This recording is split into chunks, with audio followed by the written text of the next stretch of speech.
Keyingi founderimiz bu Singapurdan Wakebit kompaniyasi. O'shoz bizga Zoomdan qo'shildilar. Assalomu alaykum Dostonbek. Assalomu alaykum. Mening ismim Doston Husanov, Wakebit startup asoschisiman. Baraka erta tongdan boshlanadi. Endi erta uyg'onish Wakebit bilan muammo emas. Wakebit insonlarga ertalab uyg'onish va kunni intizom bilan boshlashga yordam beruvchi ilova. Hozirda minglab insonlar ertalab uyg'onishda muammoga duch keladi, chunki hozirgi kunda budilniklarni o'chirish juda ham oson. Misol uchun telefonda yonidagi knopkani erish orqali budilnik o'chadi. Ba'zi hollarda budilnikni bir necha marta o'chirib, insonlar uxlab qoladi yoki bir necha marta 5 minutdan keyinga qoldirish tugmasini bosish orqali juda ham ko'p vaqt yo'qotib qo'yadi. Buning natijasida ba'zilar ishga, o'qishga kech qolishadi va kun kech boshlanadi. Biz bu muammoni Wakebit bilan hal qildik. Wakebit bu aqllik uyg'otgich ilova. Bizda budilnik chalgan payt vazifa beramiz, shu vazifani qilish kerak foydalanuvchi. Agar bu vazifani qilmasa, budilnik hech qachon o'chmaydi. Bu vazifa rasmga olish vazifasi bo'lishi mumkin.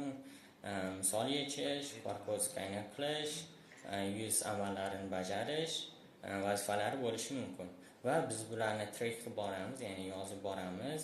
Doimiy uyg'onishdan keyin, ya'ni doimiy stressdan keyin biz rag'bat sifatida ularga medal beramiz. Bu rag'bat ertaga yana ertalab uyg'onishga va bu narsani odatga shakllantirishga motivatsiya bo'ladi. Hop, nima uchun hozir? Sababi samaradorlikni va odatlarni shakllantirish ilovalari tez o'smoqda. Bundan tashqari bu og'riqli muammo, ya'ni millionlab insonlar ertalab uyg'onishda muammoga duch keladi, uxlab qoladi, kech qoladi va hokazo, va talab mavjud va bozor hali ham katta. Wakebit allaqachon 3000 tadan oshiq foydalanuvchiga ega. Hop, nima uchun men o'zim bu muammo bilan yillar davomida kurashganman, aziyat chekkanman va atrofdagi insonlarga qaraganda bu haqiqatan ham og'riqli muammo ekan. Shu sababli men Wakebitni qurganman. Undan tashqari o'zim 3 yillik mobil dasturlash bo'yicha tajribam bor.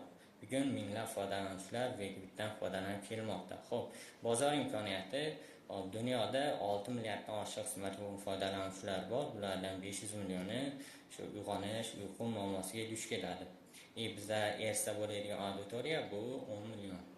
Keyingi 3-5 yilda erishiladigan auditoriyamiz bu 10 million.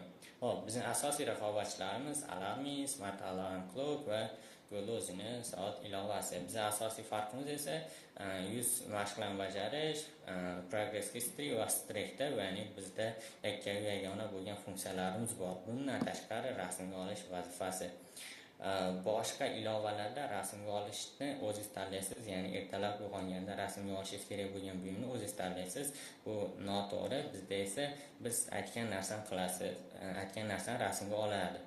Bu rakvina bo'lishi mumkin, kir mashina yoki gaz plita. Hop, bizda hozirda Android ilova mavjud, ya'ni MVP bosqichidamiz. Ko'rib turishingiz mumkin, bosqichda Android ilovamiz Google Play'da mavjud. Hop, business model bepul oylik va yillik. Bepul tarifda faqat o'sha matematik misol yechish, kuniga 3 tagacha budilnik qo'yish, progress history va streak funksiyalari bor va aytishim kerak, reklamasi ham bor. Endi oylik va yillikda reklamalarsiz, cheksiz budilnik qo'yish, barcha vazifalardan foydalanish imkoniyati, progress history, streak va 24 ga support. Bundan yilligini farqi, agar yillik sotib olsa, foydalanuvchi 16% tejaydi.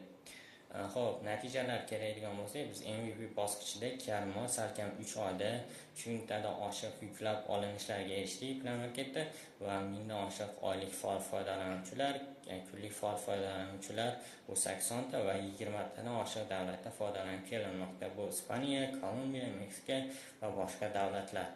Hop, kelajakdagi rejalarimiz keyingi biz 1 yilda 250 mingta foydalanuvchiga erishish va iOS versiyamizni ishga tushirish. Buning natijasida biz 15 ming emlarga chiqamiz.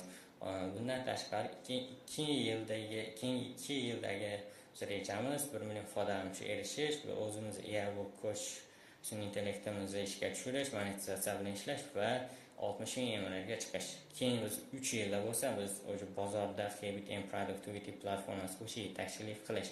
Biz bu natijalarga erishishimiz uchun bizga $50 ming investitsiya so'rayapmiz ularning 48% marketingga, 36% mas'ul ishlab chiqish va qolgan miqdorlari birozdan xarajatlar va infratuzilmaga ketadi. O'z strategiyamiz biz Google Ads, Meta Ads'dan foydalanuvchini jalb qilamiz, ya'ni yangi foydalanuvchilar keladi.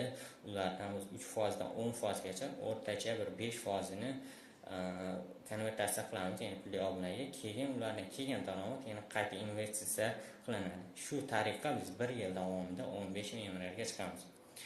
O'zim misol founderman, 3 yildan oshiq dasturlash bo'yicha tajribam, 1 yil startap qurish bo'yicha tajribam bor va 5 dan oshiq ishga tushirgan loyihalarim bor. Va hozirda Singapurda o'qiyman. E'tiboringiz uchun rahmat. Savollar bo'lsa tayyorman.